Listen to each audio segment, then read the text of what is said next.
are on our way to Las Vegas. Now it's 9 o'clock and it's already pretty hot. If you watched the previous video, you might remember that we were planning to camp in the Death Valley, but after hours of driving through the desert heat, we started reconsidering that idea. Right across from the campground was Stovepipe Wells Village Hotel, so we decided to check if they had any rooms available. Luckily, they did. The next morning, I opened the door to a completely different view than what we had expected when we thought we'd be sleeping in the tent. The room was simple, comfortable, and honestly exactly what we needed after a long day exploring one of the hottest places on Earth. It wasn't part of the plan, but sometimes those last-minute decisions end up being the best ones on a road trip. The next morning, the area was almost empty. With everything so quiet and peaceful, I decided it was the perfect time to grab my camera and take some footage of the property. This place felt more like a small desert outpost than a traditional hotel, surrounded by mountains and endless desert. It's one of the few places where you can stay right in the heart of the Death Valley. One of the things we were especially happy about was the pool on our property. After spending the entire day dealing with the desert heat, jumping into the water felt incredibly refreshing. The pool itself isn't huge, but honestly, that's not what matters here. When you're surrounded by desert and temperatures that can reach extreme levels, having a place to cool off makes a huge difference. It's already pretty hot in here. We should get going. After taking a final look around the hotel, we got back on the road to continue our journey.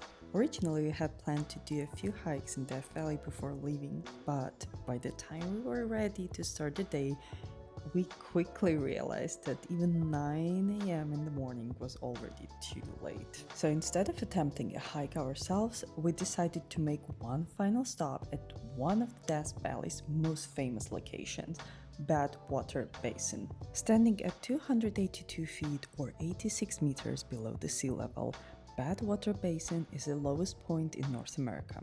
The landscape here almost doesn't feel real. Endless white salt flats stretch across the valley floor, surrounded by mountains on all sides. Seeing this place in person was absolutely worth the stop. Photos can capture the scenery, but they don't quite convey the scale of the valley or the feeling of standing in one of the hottest and lowest places on Earth. After spending some time exploring the salt flats and taking in the views, it was finally time to leave Death Valley behind. Even after hours on the road, the scenery never felt repetitive. Every turn seemed to reveal a different landscape. Long empty highways, rugged mountain ranges, dry desert plains, and valleys dotted with shrubs and small trees. It was a reminder of how quickly nature can transform. Just outside Las Vegas, we made one more stop at Red Rock Canyon. After spending the day surrounded by the harsh beauty of Death Valley, the contrast was incredible. The colors almost looked unreal. Layers of red, orange, cream, and pink rock, carved by millions of years of wind and water, created one of the most striking landscapes we'd seen on the trip so far. Standing there, it was hard to believe that only a few hours earlier we had been driving through the hottest and driest place in North America. This place felt like a perfect introduction to Nevada beyond the bright lights of Las Vegas. A place where vast desert landscapes meet towering mountains, and where every viewpoint seems to offer another postcard-worthy scene. After a long day on the road, it was the perfect place to slow down, stretch our legs, and take in the beauty of the Southwest one more time before continuing our journey. After leaving Red Rock Canyon, we got back on the road and continued our way towards Las Vegas. Even though we were heading toward one of the biggest entertainment cities in the world, the journey itself remained surprisingly beautiful. The closer we got to the Strip, the more surreal everything became. Las Vegas has a way of making you feel like you traveled through several different worlds in a single day. Famous landmarks started to appear one after another, massive resorts rose above the streets, and it was making you feel so small while you're going through those places. So, as it was my first time visiting Las Vegas and I'm not sure when I will be able to visit it again, we decided to pick one of the most classical hotels that you can have in here, which is Hotel Bellagio. After checking into Bellagio, we decided to spend some time exploring the resort before heading out in the city.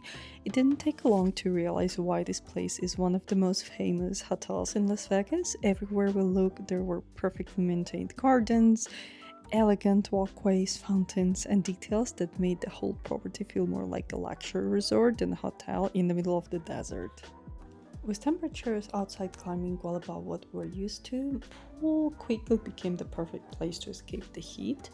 And to be honest, one of the reasons why we decided to stay in Bellagio is because it is believed that they have one of the best pool selections compared with other hotels surrounding the place. However, I want you to consider one thing. If you want to spend a considerable amount of your time near the pool to swim, maybe to read, or just like relax during the daytime, my advice is that go early and pick a best spot in there, because later in the day it's very difficult to find an open space because almost everyone is in the pool. After spending some time in the pool and relaxing, we decided to head back out to explore more of the strip. One of the places that immediately caught our attention was Caesar's Palace. It was also located very close to Bellagio's hotel. Caesar's Palace Hotel feels like stepping into a different world. It has massive marble statues, grand fountains, painted ceilings, and architecture inspired by ancient Rome. After spending some afternoon exploring the resort shopping areas and countless hidden corners of the strip, we were ready for the next thing on our list, finding a place for dinner and experiencing another side of Las Vegas. That evening, we chose all-you-can-eat Korean barbecue restaurant, and compared to what we were used to, it felt like an amazing value for money. We ordered different cuts of meat, side dishes, sauces, and vegetables, and then we cooked everything right at the table ourselves. Afterwards, we decided to stop by a cocktail place, and it was surrounded by elegant decor, soft lighting. The place was pretty busy, but we were able to get a table for ourselves, and we stayed there for about 30 to 40 minutes before we proceeded with our last activity for the day, which is visiting one of the best shows in Las Vegas. And no, the show was not about the magic tricks. The show which we attended, and you probably already guessed it from looking at the video, was Cirque du Soleil by O, which is held right in Bellagio's hotel. If I'm not mistaken, this is the only Cirque du Soleil show that has water as their scene. What makes O so unique is the way performers seem to appear and disappear beneath the water within seconds, creating scenes that feel almost magical. The production first premiered in 1998 and remains one of the most popular shows in Las Vegas to this day. Watching the performers dive from incredible heights, dance across the water, and seamlessly transition between aerial and underwater acts was the perfect way to spend our evening.